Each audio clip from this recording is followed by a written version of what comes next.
Number দিয়ে login করে দিবেন। লগইন করার পর এরকম দেখাবে ফর্মটা। দেখুন চলে আসুন নিচ দিকে চলে আসুন। এখানে search your name is voter list এখানে মারবেন। এখানে মেরে দিলেন। মেরে দেওয়ার পরে চলে আসুন এরকম একটা ফর্ম দেখাবে। ফর্মটাতে প্রথমে ল্যাঙ্গুয়েজটা সিলেক্ট করে নেবে। আমাদের বাংলা ভাষা দিয়ে দিলাম ওয়েস্ট বেঙ্গল।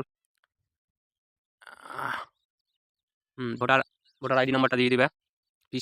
পিআইসি দিয়ে দিলাম। আমাদের এখানে ওয়েস্ট বেঙ্গল দিয়ে দিলাম। তারপর তো ক্যাপচার তো দিতেই হবে, দেখেই বুঝতে পারছো। 7SJZVG দিলাম, সার্চে মেরে দিলাম, চলে এলো। দেখো লিস্ট দেখো।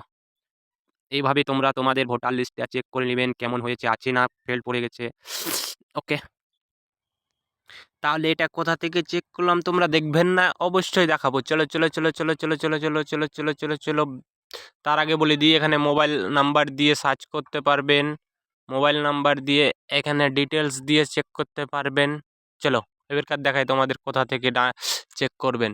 চলে আসো ব্যাক প্লাস ব্যাক।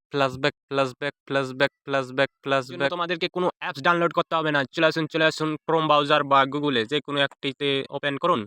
তাহলে সার্চ করুন এই NVSP। মারো।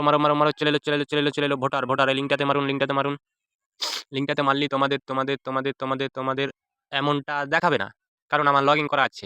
তোমাদের এমন দেখাবে, ও এই জায়গাটাতে একটা লগ ইন দেখাবে। লগ ইনটাতে মারবেন। লগ ইনটাতে মারার পর মোবাইল নাম্বার চাইবে। মোবাইল নাম্বার একটা ওটিপি যাবে। ওটিপিটা চাইবে। ওটিপিটা দেওয়ার পর তোমাদের একটা ক্যাপচার বসাতে হবে। ক্যাপচারটা দিলেই তোমার একটি আইডি বনে যাবে।